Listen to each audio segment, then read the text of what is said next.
I got your Completely missed my segue. Yeah, I did. Yeah. Okay. Give me a sec. He needs a moment to process this. I do. Maybe you need a new processor, Warning. mate. I need an AI tool. Yeah, Incoming rant warning here. Incoming rant warning.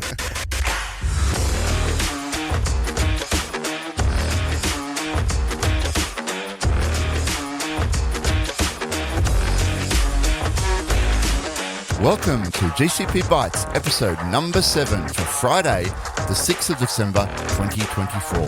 GCP Bytes is a podcast where we discuss Google Cloud and tech. I'm your host, Stephen Bancroft. On today's show, it's the last show of the year, so Merry Christmas to everybody. Google Cloud is making gains. Is it the end of Chrome? What's Aussie broadband building? And how will AI save us some money?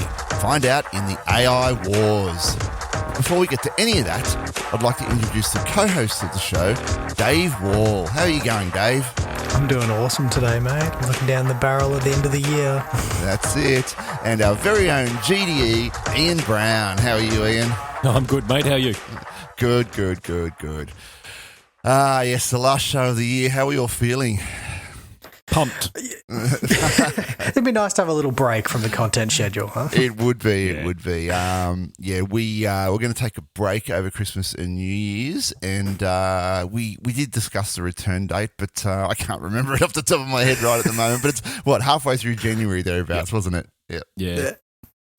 Something like that. I think I'm mandatory shutdown period. Yeah, that's it.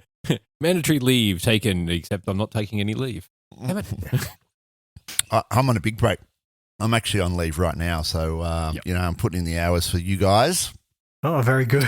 Love it. We'll pay you overtime. Yeah, double what we normally pay you to do in this podcast. Still zero. Only if 00, still zero. Yeah. Yep. We're good. Well, I've got stacks of things done in the last 2 weeks. No real tech adventures though, but I might have fixed the leak in my pool. I've had about 3 or 4 trips to Bunnings, those kind of things, getting this, that, and the other done. What about you guys? Look, not so much on the tech side of things. Checking out tech in new cars, definitely. We took the Caravan That's big away. Tech, physically large tech, very large tech. Yeah, we took the Caravan away last weekend, and have come to the realization that our 20-year-old Land Cruiser is probably a little bit long in the tooth for pulling 3-tonne Caravan. Mm-hmm. So no power. Yeah, well, no power, and it's 20 years old, so I don't want to break it. It's worth a bit of money at the moment. If it blows an engine up, it's not worth any money. Yeah. So there's always value in scrap. Yeah. Well, yeah, probably. So we're looking for a new car, and we took a Nissan Patrol, the Y62 Patrol, out for a test drive. Dun, dun, dun. Yeah. The anti-Nissan dude took a Nissan Patrol out for a test drive last weekend and absolutely loved it. V8. Big V8 in it. It's got more power than you can count. There's so many horses under the bonnet, it's not funny. So definitely it'd be able to pull the chassis out from underneath the Caravan. But we're going to need a bigger Caravan then. That's right. But look, it's $900,000 by the time we've got it kitted out to actually be able to tow the Caravan. So towing mirrors and brake controller kit all wired up for our Caravan because it's got a custom plug on it. Airbags under the rear, suspension, and all the bits and pieces that you need in order to be able to tow safely. We did have a look at a Land Cruiser just so that the Toyota guys out there don't crucify me. We did have a look at a Land Cruiser, but let's put it this way. The comparison is at the bottom of the range Nissan Patrol is roughly equivalent in specifications to the Sahara Land Cruiser. So I can pay $95,000 for a Patrol or $150,000 for a Land Cruiser. Oh, jeez. Oh, it's eye-watering. And the Land Cruiser has half the power of the Patrol. Yeah. So you could buy your Patrol and then like a little snack car to just run alongside. Yeah. So people do, and they tow it along behind the Caravan. Yeah, that's right. Cute one. We're not committing to it just yet because obviously Nissan came out with some financial woes the other day, like literally the day after we we test drove it, they came out with this like, oh, Nissan's in financial trouble and might not make it the next 12 months.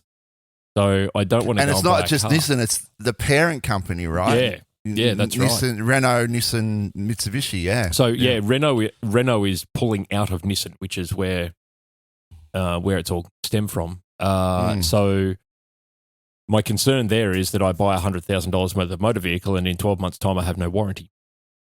Yeah. So that's a problem. And it's a big gamble. Like somebody, like almost certainly somebody, even it's probably like, SIAC Motor or something like that will pick up those brands. But while you've got that uncertainty now about who's going to give me that after sales support, that's a big gamble. That's right. And I mean, we've seen it happen with Holden in Australia. They closed down and then like GM closed the brand down completely.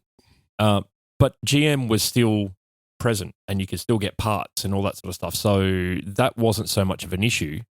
When I found out that it might actually be going broke, that's a different conundrum. Yeah. So this weekend, we're actually going out to have a look at a couple of other cars. So yes, we're going to go and have a look at a Ford Everest and a Ford Ranger. We're also going to have a look at the D-Max/MUX. Just as a comparison, I know they're nowhere near the specs on the Patrol. They won't be anywhere near as big and powerful as the Patrol is, but it'd be good to understand what they are because they're 2/3 of the price of a Patrol. Yeah.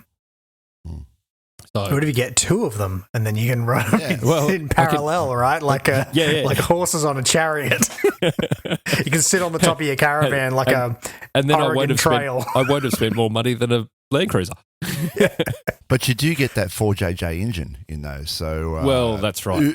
Uber reliable engine, right? Yeah. So the 3-litre 4-cylinder that's in the MUX and the D-Max is a bit of an unbreakable beast.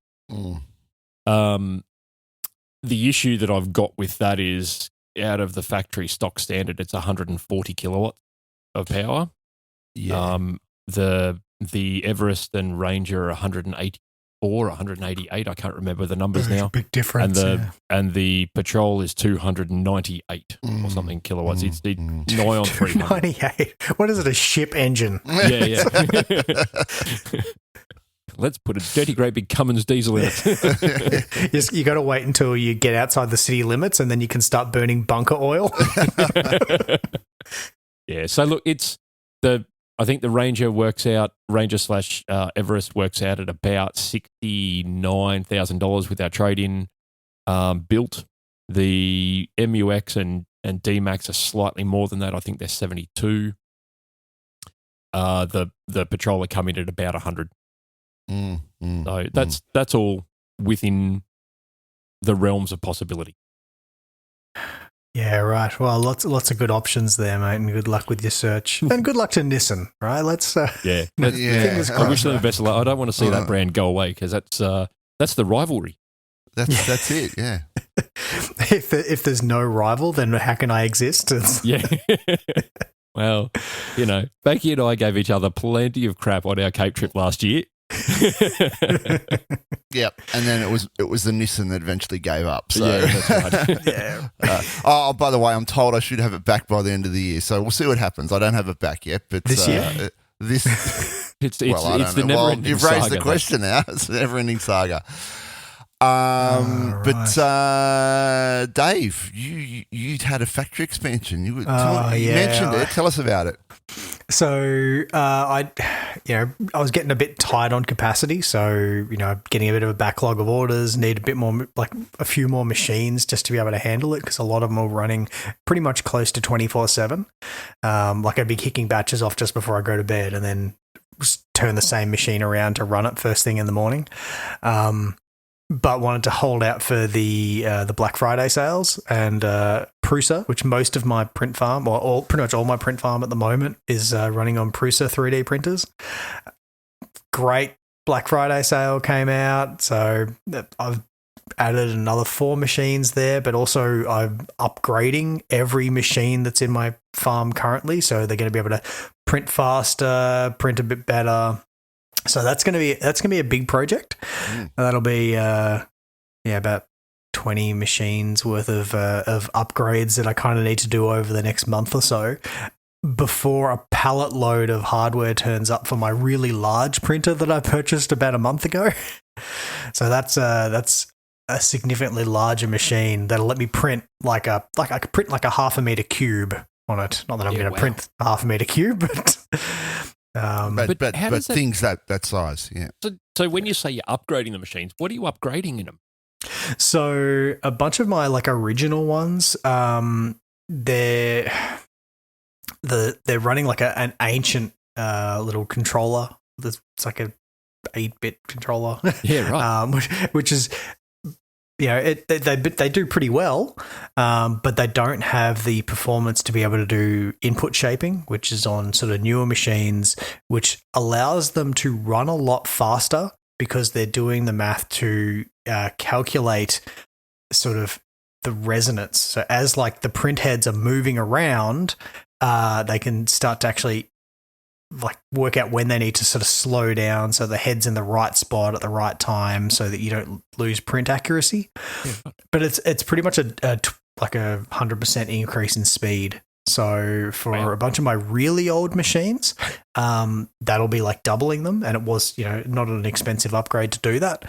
And then for my newer ones, it's predominantly down to a bit of print quality upgrades for when you're bridging. So if you think about if you're printing something that's on an angle, like it needs to be supported underneath, and the newer machines will print a clean, like at a sharper angle. Like you could get out to like even like 70 degrees, and still have it be clean. Now I design all my prints to sort of minimize any issues there, but it opens up a few more design options for me if I can take sharper angles, without, needing to add supports and, a lot of post-processing in afterwards. Yeah, wow. So that'll be good. What is because you said you're upgrading the controller on them. So what is that? Is that just a plug and play thing? You just rip the old one out, disconnect a few cables, rip it out, put a new one in? No, and away you go? It's a bit more. You've got like the whole compute at the back. I've got to rerun all the wires through to it. It's not just like a single module that you swap out. Yeah. You also get a new display on it, and the upgraded unit also has Ethernet as well as Wi-Fi on it. Whereas my really old machines, the only way to get them online is to you could get a Raspberry Pi Zero. Yep. You could slot in and you could do it that way. But I've tried that and it was a little flaky. It's much better having like an actual unit that has everything on board. Plus the fact that I can have an Ethernet as well. So nice. That's going to be kind of like a separate project. At the moment, I'm keeping all my machines offline. But once I've got the entire farm on the same platform, then I'm going to switch over to using the online controls for them, which will help. Like first thing in the morning when you want to like preheat every machine, having them online means I can just send like a single API call to tell them all to wake up. Yep. Right. Yeah. That'd be Dave's going to be putting 3-phase in his shed shortly. My single phase is covering me for now. I think as long as I start them all up like with a time delay between each one, then it's okay. Cascade, surge current doesn't ramp right up. Yeah, no, exactly. So that'd be good. It's going to be very busy. Yeah. It sounds like your holidays are cut out for you, mate. Yes. Well, I'm actually, because we're going to go away after Christmas, I should have a couple of the printer kits with me. Like I'm going to take 2 and I'll go build them while I'm on holidays. Nice. Well, let's just shift gears for a sec then and move on to some tech articles. Pat Gelsinger, out from Intel. He's out. I mean, we've covered Intel's dramas for like a while now, and all the sharks are circling blood in the water, and so it looks like Pat was finally pushed. Yeah, it says he's chosen to resign, but resign or we'll push you.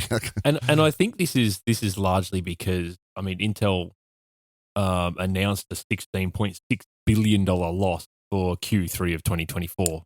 That's an awful lot of coin. Yeah. Ouch. Yeah. So, and that's in between all their dramas that they've been having with spinning off like a foundry division. There's been multiple issues in the like Gen 14, 15 CPUs. Yep. But their new Arc GPUs, the specs on the new Arc GPUs look pretty good. Like for what it is, surprising.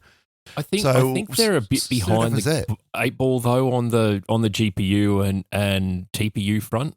They are, but the price versus the horsepower, the performance to price ratio is really good. If you want an entry level card, the specs and the price on the new Arc are looking really good. Okay. Nice. Assuming they deliver. Assuming they deliver, yeah. And then drivers, is always a big thing, but Intel software is usually pretty good. It's open source. The Intel Arc drivers are open source, so should be okay there. That's pretty cool. But so considering that Gelsinger, he started at Intel when he was back in 1979, absolutely distinguished engineer and CPU architect. Yeah, and then he was like the lead architect on one of the early platforms. The 8486. Oh, 8486. Yeah, right. Yeah. So he was the guy, and then he left there to go to EMC. Mm-hmm. And EMC had acquired VMware, and he was running VMware for years back when VMware was good. Yeah.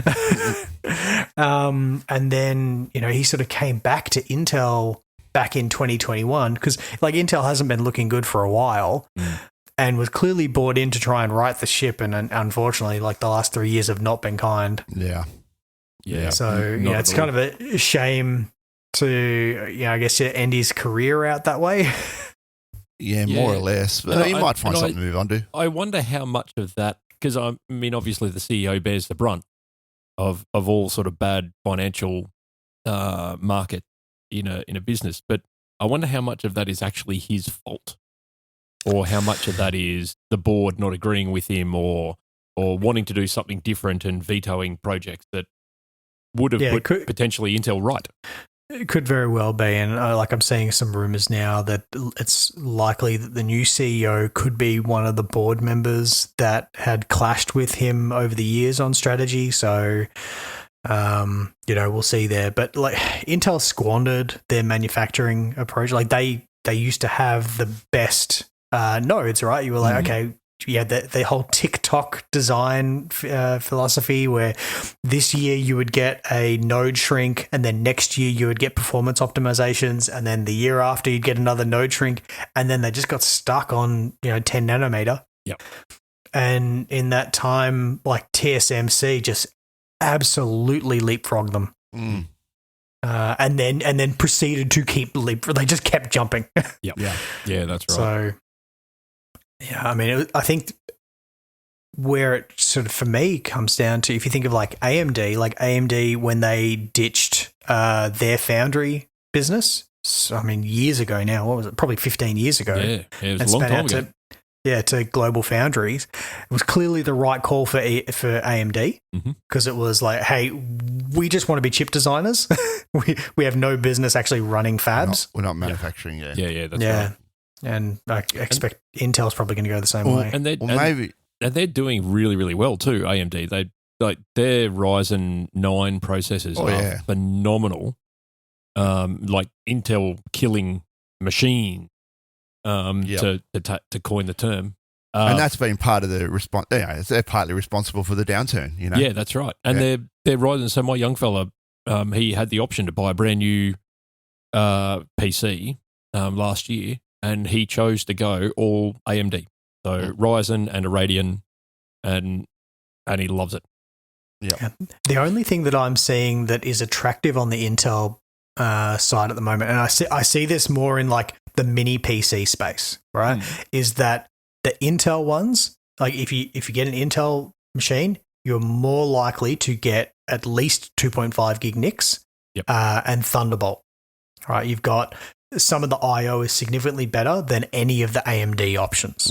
Right, so and Intel NICs are still great. So, that if you're building a rig and you're buying your motherboard and stuff, it's sort of different. Of course, you've got a bit more flexibility in what you're going to put in there, but in the small form factor space, it seems like Intel's probably the what's on board in the CPU is aligning to these enhanced interfaces. So, we still want to have that competition. Like I've got AMD in all my personally built machines, but like we needed AMD to make Intel start giving us more than 4 cores. We'd also need Intel to stop AMD from ossifying. Yes. Maybe, Dave, they need some AI tools to help them with that. Okay, so AI tools. Yes. I'll tell you about AI tools, mate.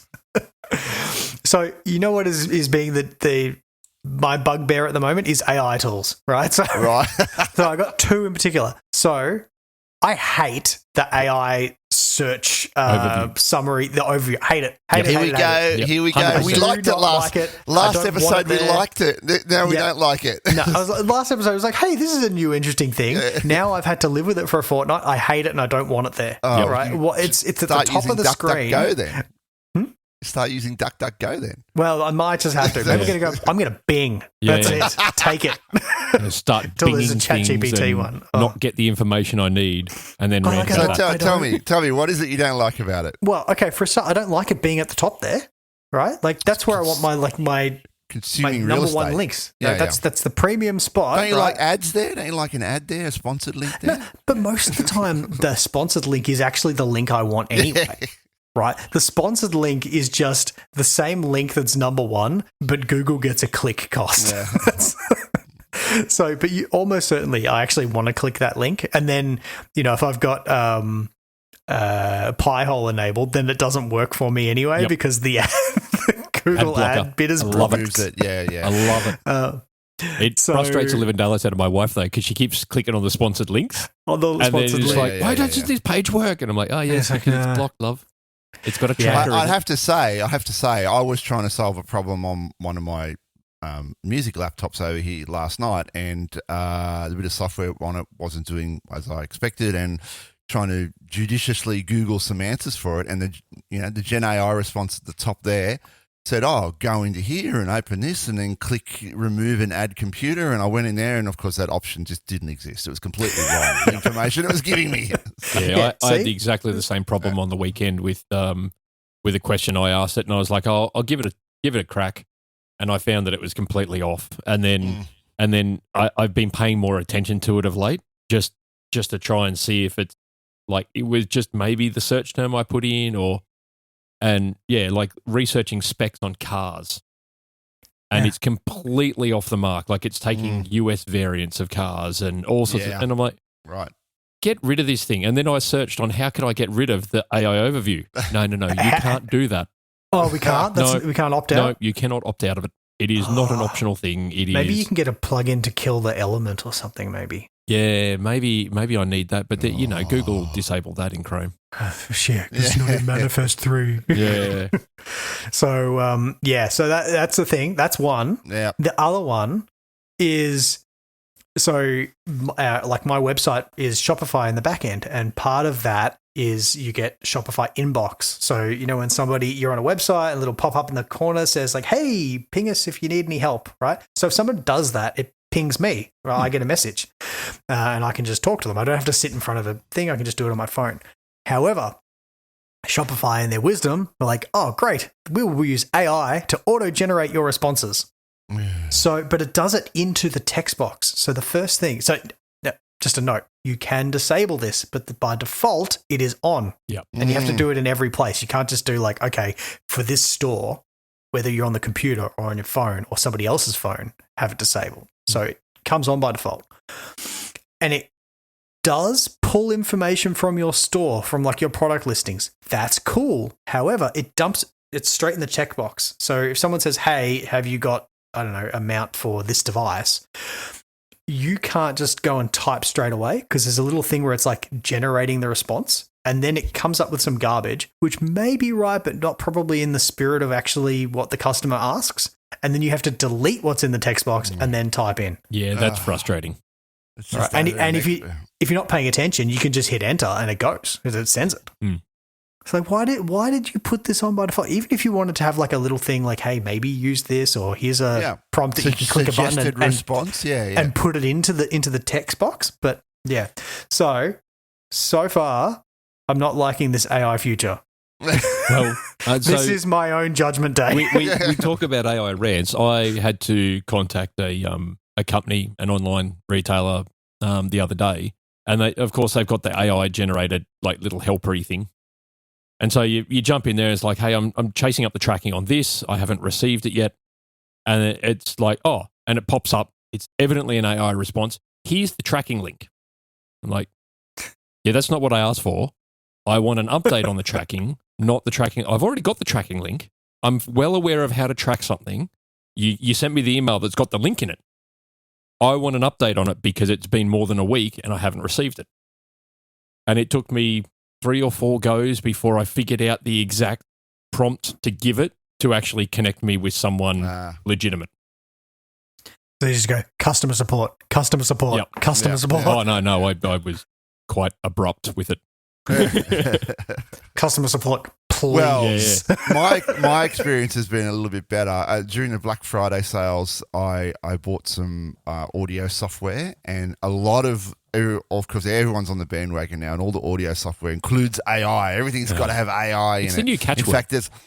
In fact, there's a I didn't buy this particular one, but there is a plugin out now called Synth GPT, and you can have it loaded and you can literally type in the prompt, I need an airy sounding pad, and it'll generate this sound for you, and then you can just play it on your keyboard and you've got this sound based on your text prompt, which is pretty cool.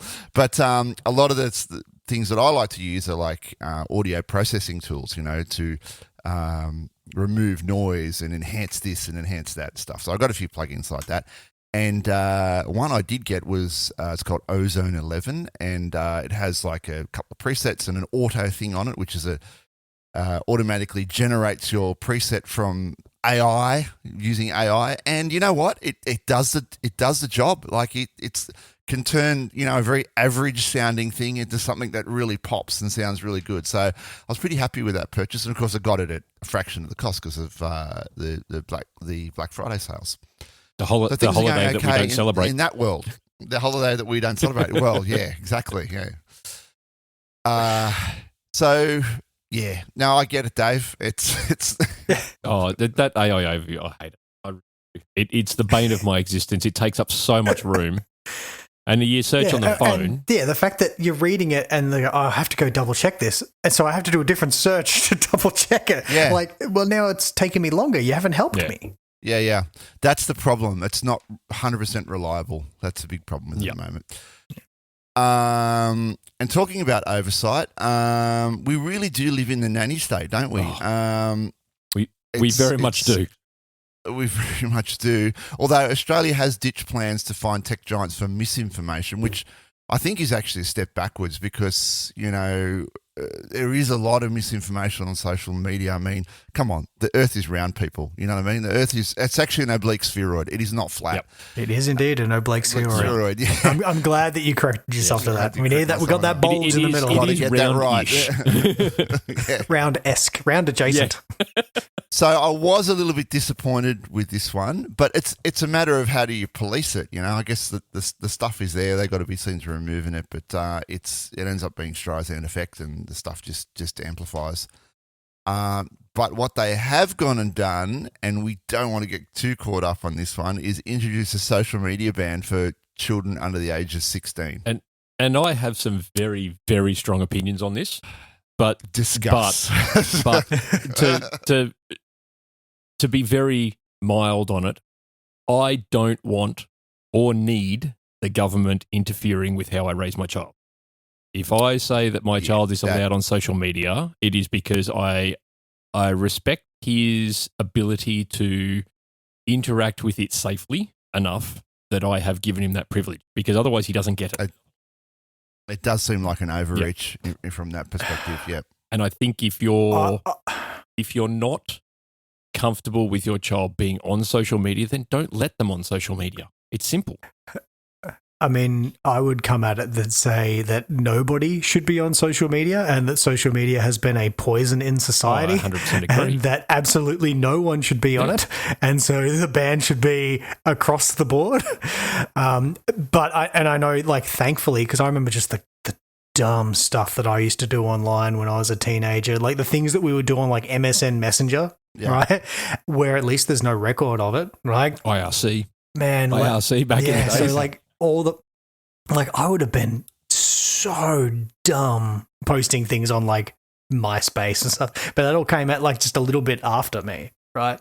So I'm glad that that stuff wasn't around when I was a teenager, and yeah, you know, my biggest problem with it right from the beginning was define social media, right? What is the definition of social media? And you could argue anything on the web is social media. Right now, I just did a quick Google search, and ironically, it's given me an AI overview in it. But, I had to look this up. But is it hallucinating? Well, actually, an article from The Guardian, it says this will include TikTok, Facebook, Snapchat, Instagram, X, and Reddit. So, you know, I immediately look at that shortlist and I go, well, Reddit? I mean, it's a forum. Yeah. Like, it's no different to any other public forum, and there's millions of them out there on the net.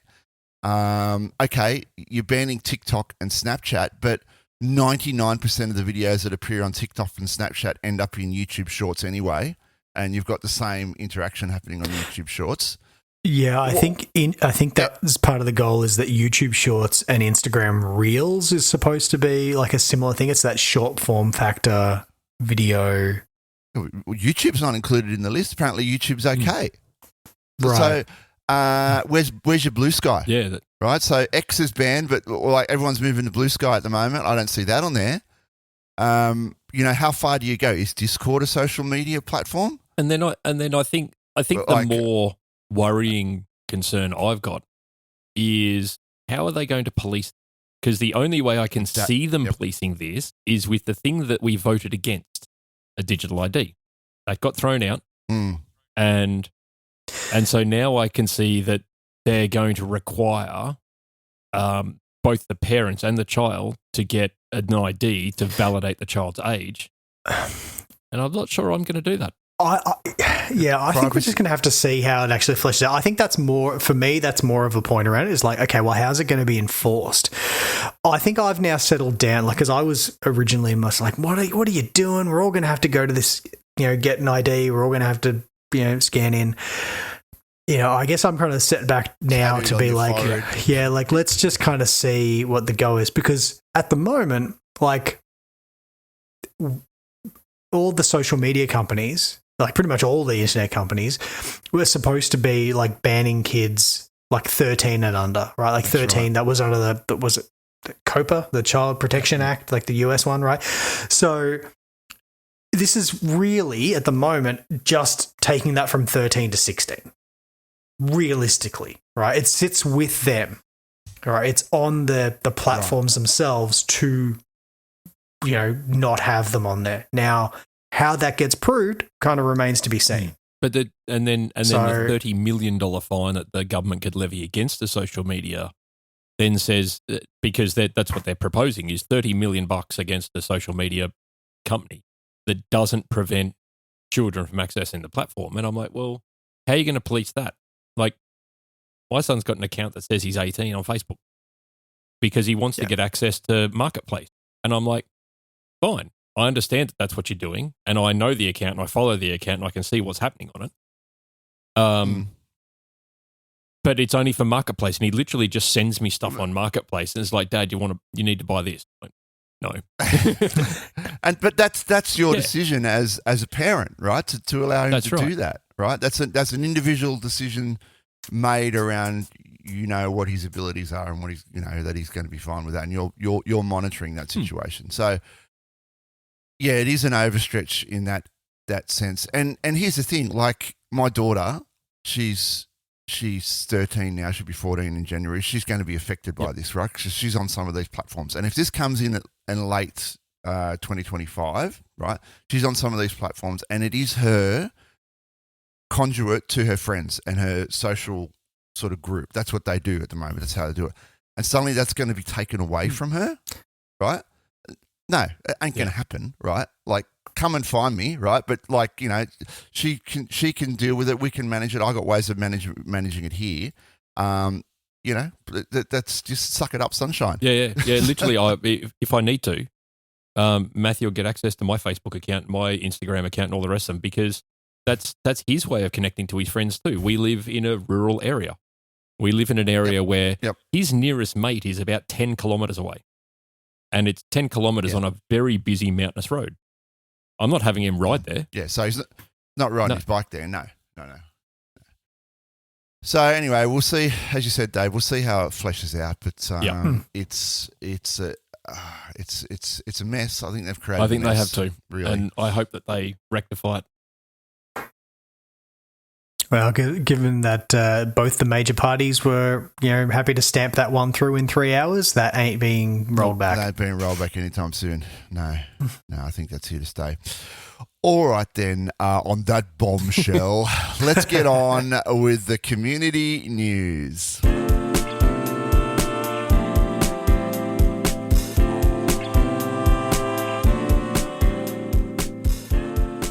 Ian, I think you threw both of these in here. What's going on? So only a couple that I'm aware of for the next few weeks. Obviously, I've seen the rough agendas for next year for GDG events, as well as a whole heap of industry events, and it is absolutely jam-packed. So next year is going to be a big one. But on the Friday the 6th of December, so tomorrow as we're recording this, today as you're listening to it, GDG Swinburne Uni is running their Gen AI Study Jam workshop at Mantle Group's HQ at 6 p.m. They've got a LinkedIn link there that we'll throw in the show notes. And the Google developer community online on Discord is running their DevFest on Discord on the 13th of December. So jump into Discord and join up there. All right, they sound like a couple of great events there. I will put links for those in the show notes. Okay, let's get on with the news items.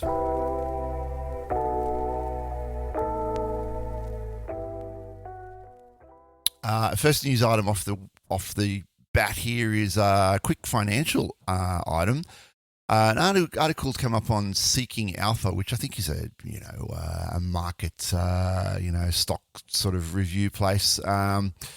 Google Cloud is the only major hyperscaler gaining market share in 2024. The only one.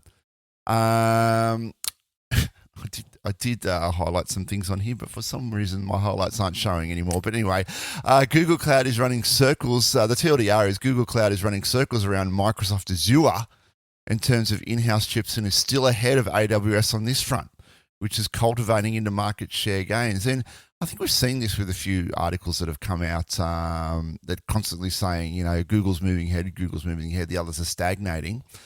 Thanks to leadership in custom TPUs, and we've had a few articles about this recently as well, Google has been successfully accelerating revenue growth. Due to the TPUs. There's been a 5% jump in Google Cloud's profit margin.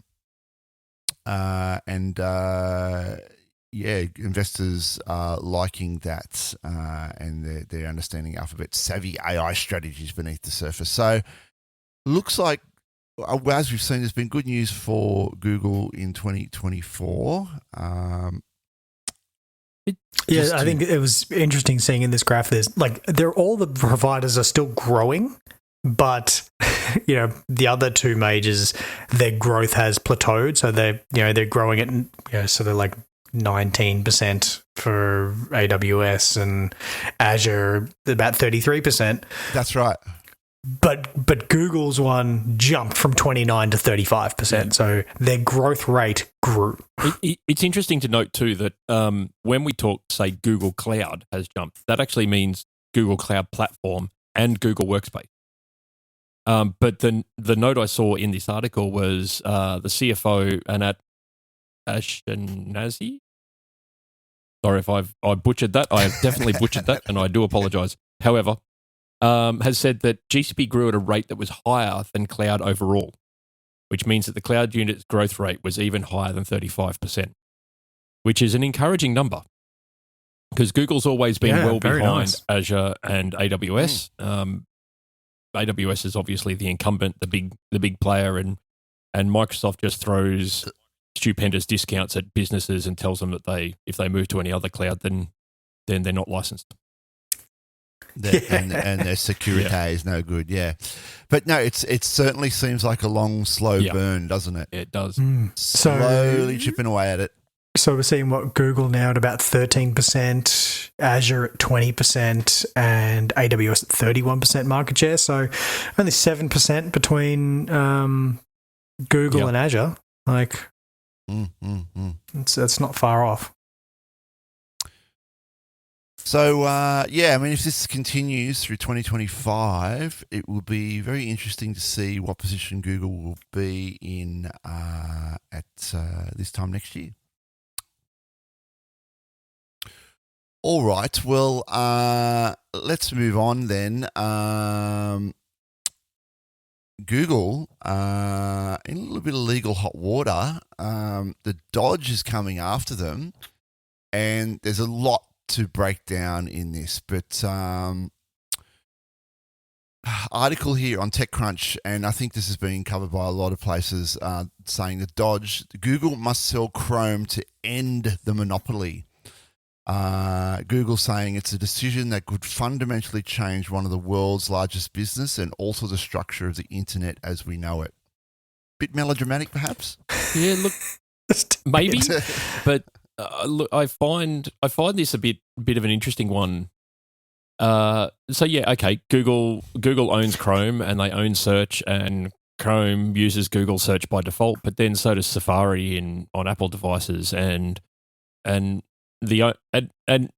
does exactly the same thing with Edge. So Bing is the default search provider on Edge, and if you've ever used Edge like me, the first thing that you do when you load Edge is go into the search provider's settings and change it to Google, because Bing sucks. But the Judge Amit Mehta has ruled in August that Google is an illegal monopoly for abusing its power over its search business. And the judge took issue with Google's control of various gateways to the internet and the company's payments to third parties in order to retain its default status for search engine. Obviously, Google has come out and just gone, this is crazy. Google's response is the Department of Justice and not dodge the car. Their wildly overbroad proposal goes miles beyond the court's decision. It would break a range of Google products, even beyond search, that people love and find helpful in everyday lives. And I sort of agree with them to an extent. As much as, Chrome irritates the living daylights out of me sometimes with the amount of data that collects on you and all the rest, and it's sort of some of the weird things that it does. But every other browser out there isn't anywhere near as good. No. And, if you're using Google services like Maps, things like that, Chrome integrates much more tightly with them, right? And even you can use other Chromium-based browsers, but I've found... Absolutely. So, and this is an interesting observation that I've had, and I've had this corroborated by a few other people too, is because I work in Google Cloud all day, every day. If I'm not using Chrome, I will have frequent page crash in the console. Mm-hmm. Now, I use Firefox at work for my work platform, and I still see frequent crashes. So, and it's not the OS that I'm using. I'm using a RHEL operating system, so it should be about as stable as it ever gets. I don't see the same crashes in Chrome. So I'm not sure what's going on there. Bit of anecdotal evidence, perhaps, that Google optimizes for Chrome, and wouldn't surprise me. So a couple of things that come out of here. The filing noted that Google and other partners might be against the spin-off and suggested strict remedies, including not using Android to disadvantage its search competitors. So this reaches as far as Android as well. The Dodge hinted that if Google fails to put limitations on Android, it should be forced to sell it off. Interesting. Prosecutors also argued that the company should be prohibited from entering into exclusionary third-party contracts, such as we discussed with Apple. The Dodge also argued that Google should license its search data along with ad click data to rivals. Maybe another revenue stream, who knows? The Dodge also jotted out conditions prohibiting Google from entering the browser market again for 5 years after the company spins off Chrome. Yeah, I think there's a big thing in here is just about the fact that Google owns so many of the gateways to the internet. So, you got an Android device, you got Chrome. Well, we've seen them over the years Safari position themselves like this, right? Yeah. Over the years, this has happened and that's happened, right? And the same could be said for Microsoft for the desktop market. They own the desktop market, basically. Apple doesn't have a pinch on it. It's got, I can't remember the numbers of it now. Last time I saw it was like 3% or something. It was tiny. Chromebooks aren't really there yet. Android that's right. soon. Android books soon. And so you've got Microsoft who basically dominate the desktop market, and they build Edge directly into Windows, and they set Bing as the default thing. Yep. So theoretically, they should be. Yeah, but because we all remember when Microsoft got pinged for Internet Explorer, right? And so now Edge isn't as tightly integrated in, right? Like it does, you do get a browser, but it's very easy to switch to another one. And whereas it used to be like Internet Explorer was always on your machine. You just even if you had you still had IE6 on there, you just couldn't get rid of it. Well, your file browser was right. basically Internet Explorer, right? Yeah. So it does. It does smack of a 90s lawsuit, and then of course the Australian government jumped on, or the Australian, the ACCC, the Australian Competition and Consumer Commission, jumped on board on this this nonsense, saying that Australia needs Australian users need more internet choice. The Australia's competition watchdog has said that there will be a need to revisit efforts to ensure greater choice for internet users, citing Google's dominant search engine market share and its competitors' failure to capitalize on the artificial intelligence boom. So basically, it's Google's fault that their competitors suck at their job. Yeah, that seems like a little bit of lazy writing there, doesn't it? Yeah, it is. It is. We had an open internet. We cast your mind back, 92, 93, 94, right? And the internet was great. You could get on there. You could use whatever, Netscape Navigator 1.0, whatever you wanted, right? CompuServe. I was on the Amiga then, and there was a browser. The name I forgot what the name of the browser is, but Gopher. Yep. CompuServe, all these things. It was great. Nothing was encrypted. It was completely open. We had that. And we slowly let it go away. That, it would be beneficial for them to control the internet, because then they can control what people can and can't see. And that, yeah. Yeah, and it's just been a slippery slope since then. And it's slowly becoming more and more restrictive. It's a sad state of affairs, but nevertheless, now they're arguing for greater internet choice. I don't get it. I'd like greater internet choice too. Speaking of Australian internet, Aussie Broadband, they want to build their own cloud. This seems cool. They can be a microscaler. Very cool. Local darling. Local darling of internet, Aussie Broadband, right? Like, I use Aussie Broadband. Yep. Been happy I use with Aussie them for a long time. Broadband, yeah. We all do. Yeah, it's the Australian way. So, because Aussie Broadband have grown so much and so quickly, through both just normal growth of a business, plus they've acquired a few other businesses. So they've got a whole heap of different data centers around the place. And what they want to do here is consolidate onto one single platform. So they're building themselves their own cloud platform. Instead of using one cloud platform to rule them all. So their transformation and cloud platform general manager, Ben O'Shea, has basically described at a Cisco live event in Melbourne what they're building. And what they're building essentially is infrastructure and container as a service capabilities initially, with the over time abilities to do high level stuff such as DB as a service and API gateways, integration buses, and all that sort of stuff. More platform stuff that devs want to just consume. Containers. Yeah. So he gave a little bit of detail as to what they're using, and I know, Dave, this sparked you and I to go on a search extravaganza to find out some. It was so good. Did. It's very cool what they're building out there. So, I mean, like on the underlying level, like it's Cisco UCS infrastructure for all the compute. They're using NetApp all flash arrays for the storage.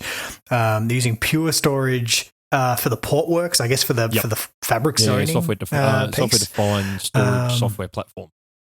That's a mouthful. Yeah. And Nexus Kit for their networking. Which all the switching, so they can do their VXLANs all the way through.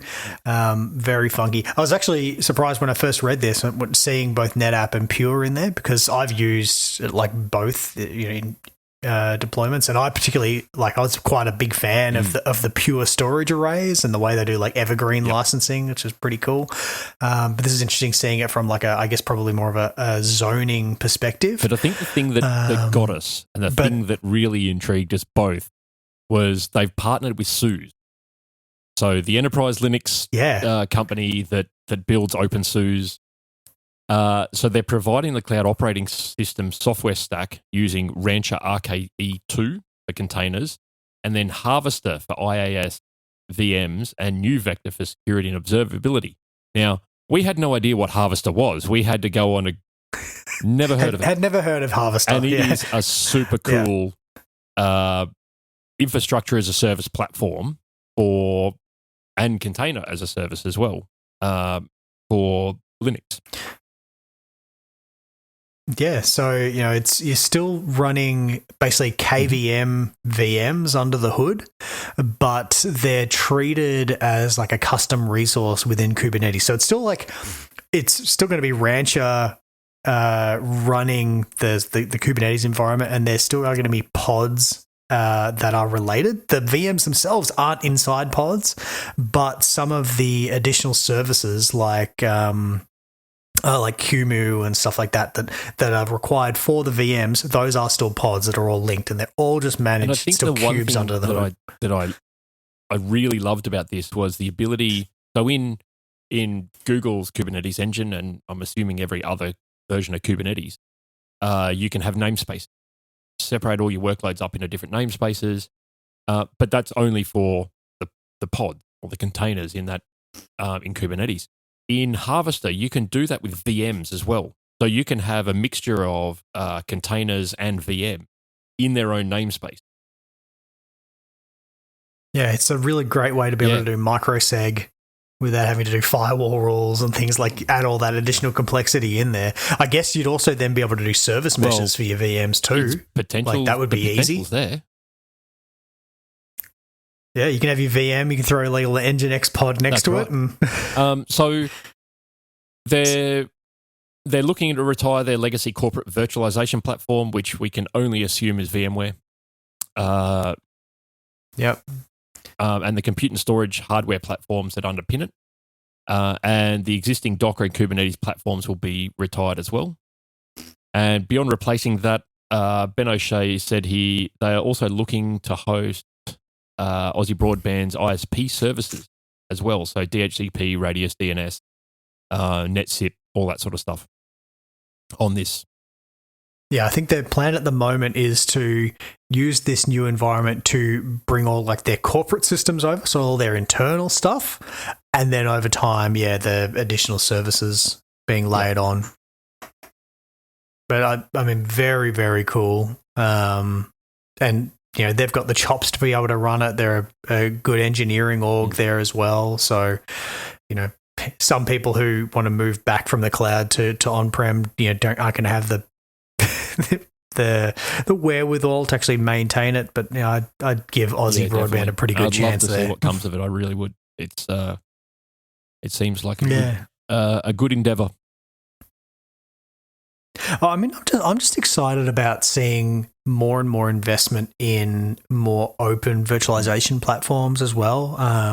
You know, yes, we've got Proxmox, but we need to, you know, build up a few more layers on top of that, and, you know, having something that's a full open source like Cloud Stack.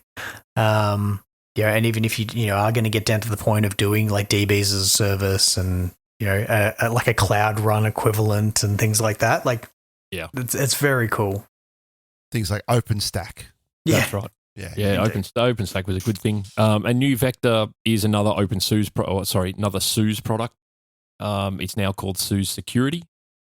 So it's a full lifecycle container security platform. So and it has zero trust and all that sort of stuff built in it. So really, really cool to see what they can do with this. Brill. The one thing that that stood out to me was because originally when I first looked into this, I'm like, okay, how are they doing VMs in pods? Like, you're not going to be able to do live migrations. Pods don't do that. They're destroyed and you get new ones.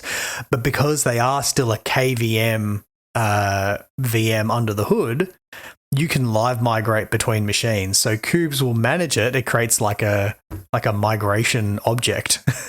Or migration job, and, you know, handles all of that. So you still get a vMotion like experience for your VMs. They can move between nodes without being disrupted. Right. So that's what libvirt does, and I notice they've got a library here called KubeVirt. So I can imagine it's probably some sort of shim or something derived from that. From so libvirt. much stuff that we dove into that day that I posted that article in our chat. Yeah, it was very. I stopped working. I was like, I'm going to go look at this for like the next 2 hours, and then I start deploying it myself. Like, this is so cool. I want to try it. Nice. All right. Well, enough of the gushing for the moment. Let's move on. KPMG, they're going to throw some money at Google. 100 million apparently. When my Chrome tab wakes up. Here we go. KPMG said on Wednesday that it plans to make a new $100 million investment towards enhancing generative AI, data analytics, and cybersecurity services that it provides through an external partnership with Google Cloud. So they're throwing some money around. The $100 million investment will be made over the next 4 years. KPMG spokesperson said last year KPMG in addition to that they also unveiled a plan to invest $2 billion into Microsoft's cloud and AI services. So hedging their bets there by the sound of it.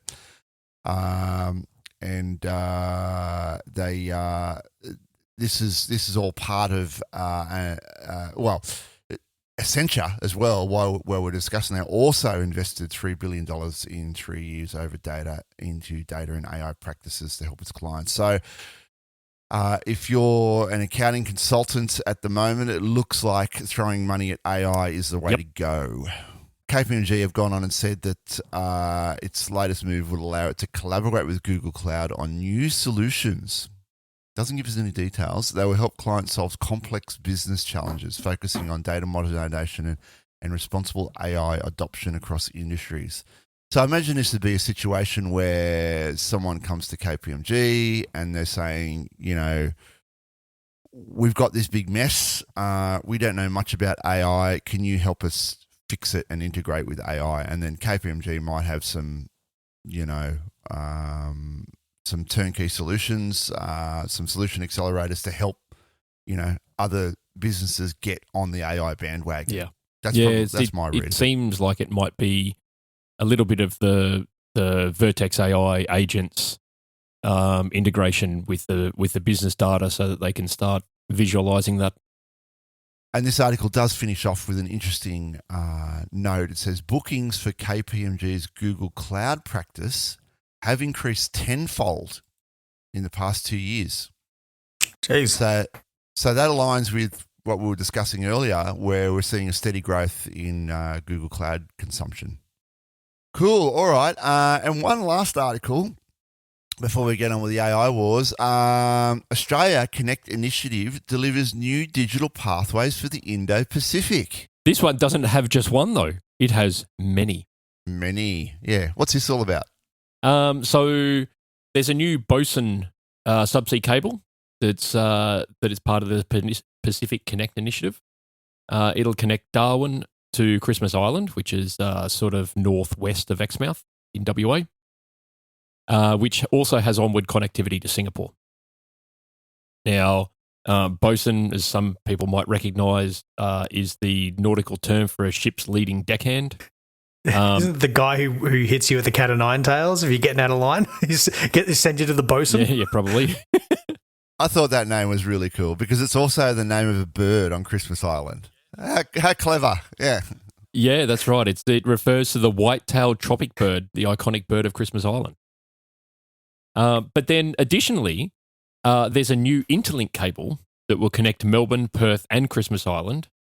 And in Melbourne, the interlink cable will connect to the Hono Moana cable system, which stretches out to French Polynesia and then off to the US.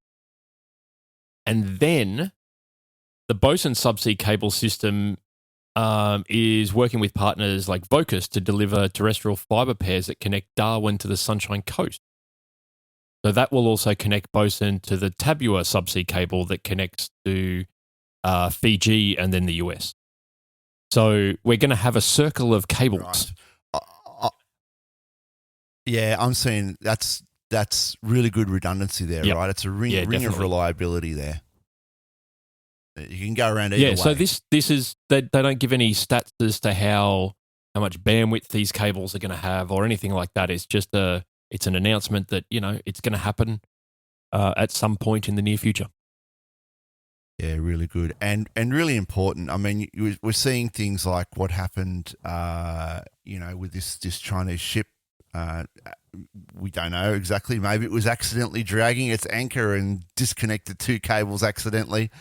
But the more cables we can have, the more redundancy we can build into the system because they're strategic targets now, right? These undersea cables that we were talking, earlier in the week about the number of cables that land at Bondi in Sydney. That's a real vulnerable spot. You drag an anchor across there or some sort of terrorist attack and take that out and most of the country's offline. Yeah, and I mean, we've got a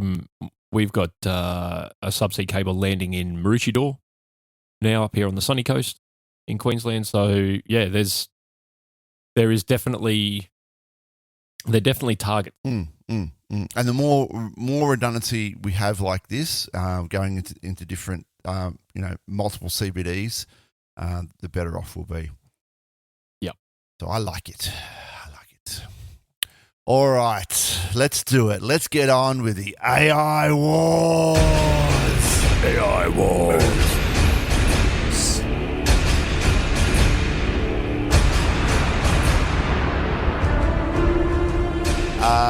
First article is a bit slow on the AI wars this week, I thought, but all quiet on the AI front. I know everyone's having their Christmas break. Yeah, first time AI has been quiet in its life. I know, but I did find an article about the UK public sector, and they're claiming, or Google is claiming, a Google report claims that if the UK public sector implements AI, they'll save themselves £38 billion, and that's not chump change.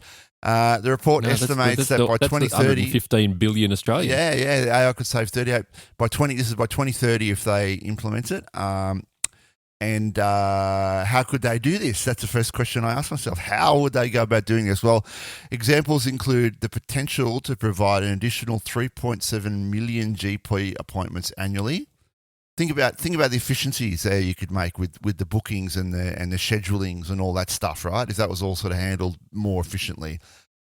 Increase teacher to student ratios by 16%. Yeah, absolutely. I mean, if the Gen AI thing can get their responses right, it absolutely could help teachers in the classroom so that you could have more students per teachers, right? If we're getting reliable answers and not what AI overviews is currently giving us. Yeah, exactly. And free up the equivalent of 160,000 police officers for frontline duties. So if that's helping them on the desk, generating their reports, but we writing that, yeah. But we don't want to go down the minority report path, right? That's let's keep away from that. No. But yeah, absolutely. If you could imagine, you could get all your case data, all your cold case data, put it in there, and then have AI. You could do AI prompts and have AI formulate some conclusions on it all. That'd be great. I see. So on the police front of things, I actually see the use case for AI as quite significant. If you can put all of your case data for all of your cold cases and all of your current cases into an AI and get it to sift through that and find links between them. It's the links. That's exactly what I was about to say. That's it. Because humans are good at identifying links, but AI is so much better. I love it. I love a good, murder mystery, true crime, late night, but watching a bit of late night true crime. And 9 times out of 10, if they can link 2 cold cases together, they'll solve both of them. That's a big part of it. Yeah, absolutely. Yeah, I see that as a huge tool. Obviously the concern there becomes, how do you ensure that case data remains safe and confidential, because there are people's lives at stake here. So look, I think that's a massive use case for it, and that should be a use case around the world for it. Yeah, but despite that, the adoption remains limited. Only 12% of public administration leaders reported significant use of AI tools, and this just comes down to understanding, right? With just 23% of public administration workers regularly using such technology. A majority of managers, 66%, believe AI will fundamentally change public sector operations through barriers such as regulatory concerns, outdated IT infrastructure, and a lack of digital skills persist. Yeah, that last sentence there just sounds like the public sector, right? Yeah, that's right. That is right. Public sector, very slow to uptake anything. Very, very slow. And it's such a shame because, we're talking about the UK here, but this could be any public sector in any modern country, Australia included. It's going to take a long time before this is, soaks into the public sector. Moving on then, and this is our last article. This is our last article for the year, and this is a cool new thing. Vertex AI grounding. More reliable models, fewer hallucinations. Yeah, this one's an interesting one because, we've been talking all morning about how the new AI overview hallucinates and gives you the wrong information or gives you options for something that should be there but just completely isn't. And so Google has showcased their AI grounding. So large language models by default have a knowledge base that's, I suppose you could call it frozen in time. It's a set of knowledge that doesn't change. Not unless you miss Mellon Husk and you're hooking into X. Well, and that's what Google's doing though. See, so they don't get that latest data, and so Google's shown that to overcome this, you need to connect LLMs to a source of truth. So this is where the AI agents come into play, because your Vertex AI agent can sort of go and index all your Confluence site or your Git repos or whatever it is that you've got to give you up-to-date information. And then and this is where concepts like grounding and retrieval augmented generation, so RAG and search, come into play. Now, retrieval augmented generation and search are sort of two of the same thing to a degree, because RAG doesn't exist without search. Search is the core platform that RAG is built on. RAG's built on search, yeah. That's right. And then grounding is obviously built on top of that to provide a grounded response and sort of influence the AI to pick certain paths in its in its generation. Yeah, so you've got 3 components there. Grounding, which connects the LLM to real-world data. RAG, a specific technique for grounding that finds relevant information from knowledge base. And then search. Search is the core technology behind RAG, enabling to find the right information. Yep. Yeah, so and that's essentially all this is the ability to give the LLM a specific context that gives it more ability to respond in a realistic manner, as opposed to hallucinating and giving you, like, you might ask it for the power output of a Ford Everest, and it gives you the power output of the American equivalent, which is entirely different. Or the example that I gave, I can't remember if we were on air when I gave the example or not, of a piece of software, and it was telling me to turn some option on, and that option just didn't exist. Yeah. I think, without checking, that option was probably from an older version of the software, right? Yeah, and that quite often happens too, because what Google's doing with this is implementing it, and it's using things like Stack Overflow and all that to generate links and generate the response. And so quite often, if you search for like how to do X in on your piece of software, it's looking like it's finding an old version of it, and it's giving you the response based on that old version, and that old version doesn't have, or it has a different option, or it doesn't have the option that you're looking for, or the one I had happen the other day was a classic. I was trying to do a G-Cloud command, and I wanted to, what was I trying to do? I was trying to search for all the IP addresses in a particular, all the public IP addresses in an org. That's what I was trying to find. And I knew I probably would have to write a bash script to do it, but I thought, I wonder if G-Cloud, if there's an option for it. So I asked Gemini, I said, can I search for all, give it a prompt to do that? And it said, sure you can. You do G-Cloud -- blah, blah, blah, blah, blah. I went, really? It doesn't look like a G-Cloud command, but it seemed pretty confident about it. So I went away and I tried this, and of course it failed, right? So then, continuing my search without the aid of Gemini, the first thing that came up was, just doing a normal Google search, was a Reddit post, and the first original poster said, does G-Cloud have a command like G-Cloud -- blah, blah, blah, blah, blah to search for all IP addresses? And the exact thing that person had put in was exactly what Gemini told me. Right. So like the pseudo command kind of. Yeah, he was proposing, he was saying, this is what I'd like. Does it exist? Gemini had taken that as fact and presented it back to me as fact. Yeah. Yeah. And that's the hallucinations that Google's trying to stop here. Like, yeah. And with the search implementation, they've given an example here, which is all about like when and where Tay-Tay's next concert, and just using a general LLM, it can't tell you that because it doesn't have access to that data. It's frozen in time. Whereas if you plug LLM in with the Google search results, then it'll actually give you that. Now, and I asked the question, why wasn't it like this all the time? Well, because sometimes you can't do that. It's an evolution, and obviously there's guardrails around it that Google have got to maintain. But look, it's there, and yes, Google's AI overview at this point in time is fairly average, but I'm sure it will get better over time. I just don't want to use it until it does. Yeah, okay. Well, hopefully it improves those AI overviews because they're a bit garbage at the moment. Well, look, guys, I think that's about it. That's about it for today, and that's about it for the year.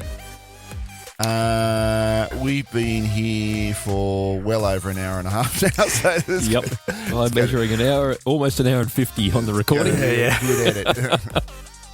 And I could tell Dave's itching to get back to his 3D printers, so we've got to let him go as well. I got a busy day today. We've got a busy day. Look, you can find us on Apple Podcasts, Spotify, and YouTube Music.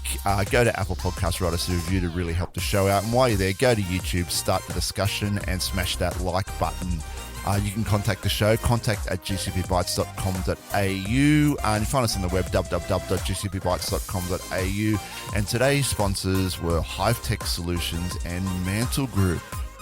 Look, everyone have a good break and a Merry Christmas and a Happy New Year and all that jazz. I hope your families are all well and you have plenty to eat and drink over the break. I know I certainly intend to. Yep, you and me both, mate. Awesome. All right, we'll catch you in the new year. Bye. Bye. Ho, ho, ho.